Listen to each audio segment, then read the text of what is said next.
Yeah, we're about to get another chapter in that great Cowboys-Eagles rivalry. The NFL announced that the NFC East rivals will face off on Thursday, September 4th to open the season.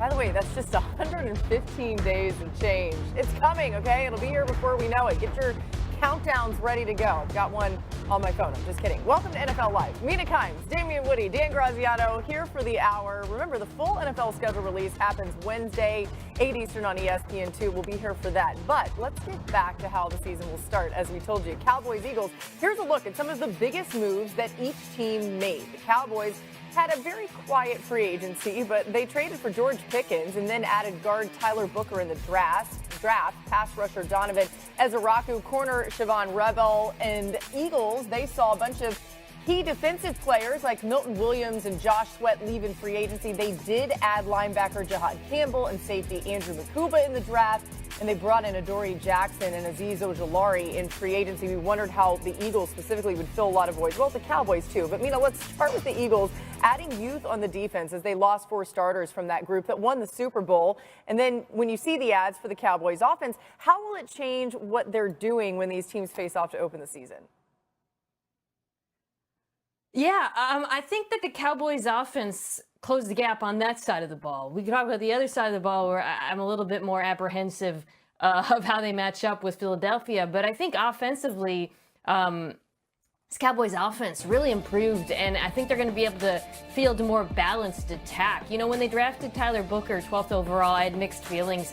Part of me loved the pick because this is a team that has drafted really well on the offensive line. It's been a focus of them, philosophy. They have a young group that got to play together last year, so there's continuity, which Damian knows the importance of. But I also felt like, dang, like really? No wide receivers for Dak Prescott, CeeDee Lamb getting double teamed. Then you go out and bring George Pickens, and suddenly it feels like the plan came together. Because of those receivers, they're going to face lighter boxes. They're going to be able to run the football better, I think, than they did last year. And it's going to be a handful for this Eagles defense, as good as they were last season. Yeah, Mina, you touched upon it. I think the real key for the Dallas Cowboys is how well their offensive line comes together. This is a young unit. They've invested a lot of draft capital into this offensive line. And so we saw them struggle last year. But I think as, you know, with continuity, those guys start to trust each other and start playing better. And I think for this whole thing to come together for the Dallas Cowboys on offense, the offensive line and that rushing attack is going to be the key. Because last year, the Dallas Cowboys were 27th in rushing.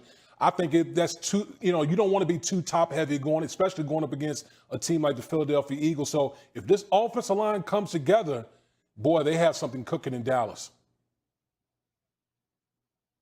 And remember, the biggest upgrade the Cowboys will make on offense is the return to health of their starting quarterback, Dak Prescott, who missed the second half of last season with an injury.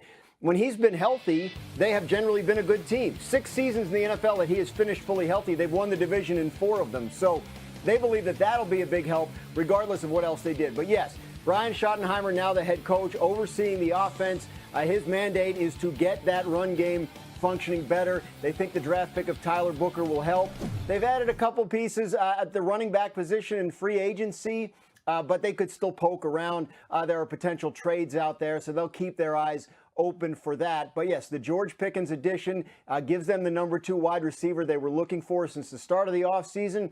Mina, I believe if Teteroa McMillan had still been there at 12, he's probably their pick. But since he wasn't, they went with the guy in Tyler Booker, who they had ranked as their top offensive lineman in the entire draft. Yeah, a reminder that Dak Prescott missed both of the games against the Eagles last season, so certainly this Cowboys team looks a lot different with him at the helm.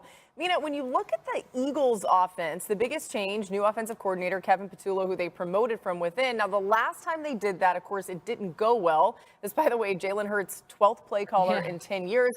What's key for the Eagles to be more successful this time around? Yeah, well, you know, on one hand, calling plays for this Eagles offense is not exactly rocket science. You got a top 3 or better offensive line, top 3 running back, top 3 wide receiver duo. You got an extremely good quarterback in Jalen Hurts, Super Bowl MVP. It's not exactly reinventing the wheel. But as you alluded to, Laura, the last time they had that change in terms of an offensive coordinator leaving for a head coaching opportunity, it didn't go well with their Brian Johnson, who was offensive coordinator after Shane Steichen. It felt like he kind of hit copy paste and didn't really develop or evolve the offense the way we saw last year with Kellen Moore, some tweaks, giving Jalen Hurts more answers versus the blitz, some of the evolution of the run game. So I think for Kevin Patullo, it really comes down to you don't have to make wholesale changes, but you do have to continue growing and game plan specific changes, integrating new personnel here and there. And I think those little tweaks, particularly in season, are going to be key to whether or not the Eagles can get back to the Super Bowl. Yeah, listen, this is the biggest thing I'm watching for with the Philadelphia Eagles. Listen, I don't expect wholesale changes offensively because, when you have the personnel that the Philadelphia Eagles have, there's no reason to do that. But every offensive coordinator have their own way of calling plays. And so that bears watching. And I think the biggest thing when you talk about a new offensive coordinator is how well they adjust in game. I think that's the biggest thing that we're going to see, how well, from series to series, half to half, how well, the new offensive coordinator will be able to adjust. I think that's going to go a long way to kind of ease and maybe some concerns going into the season on that side of the ball. Again, Thursday, September 4th, this kicks off the 2025 NFL season between the Cowboys and Eagles. By the way, ESPN Bet has the line out for week 1. Eagles, early 7-point favorites. They are the defending Super Bowl champs. News out of Cincinnati to get to you guys. Trey Hendrickson made this statement today to ESPN, quote, "No communication has taken place between my camp and the organization post-draft. The offers prior to the draft did not reflect the vision we shared and were promised last offseason if I continue to play at a high level. Coaches are aware of these past conversations. Rather than using collaboration to get us to a point to bring me home to the team, they are no longer communicating. I have been eagerly awaiting a resolution of this situation, but that's hard to do when there's no discussion and an evident lack of interest in reaching mutual goals." The Bengals, of course, need Hendrickson on the field. In the last 3 seasons, Hendrickson has 39% of the Bengals sacks. That's the highest of any pass rusher in the NFL. 4 percentage points higher than the next closest player, who happens to be Myles Garrett at 35%. Graz, help us out here. What's going on with Hendrickson and the Bengals?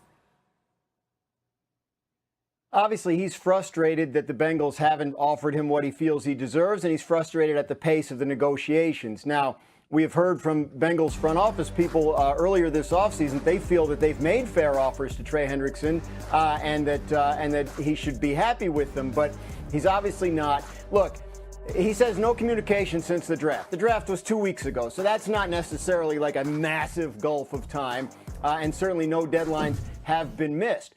But when the Bengals have had issues getting veterans signed to extensions in the past, the issue has been future year guarantees. They have traditionally not guaranteed any money beyond the first year of the contract in these veteran deals. They made exceptions for Joe Burrow and most recently Jamar Chase and T. Higgins. So if you're Trey Hendrickson, you just led the league in sacks, you're probably thinking, well, why not me too? If there's an answer, it's that those 3 guys were 26 years old at the times they signed their deals. Trey Hendrickson is 30.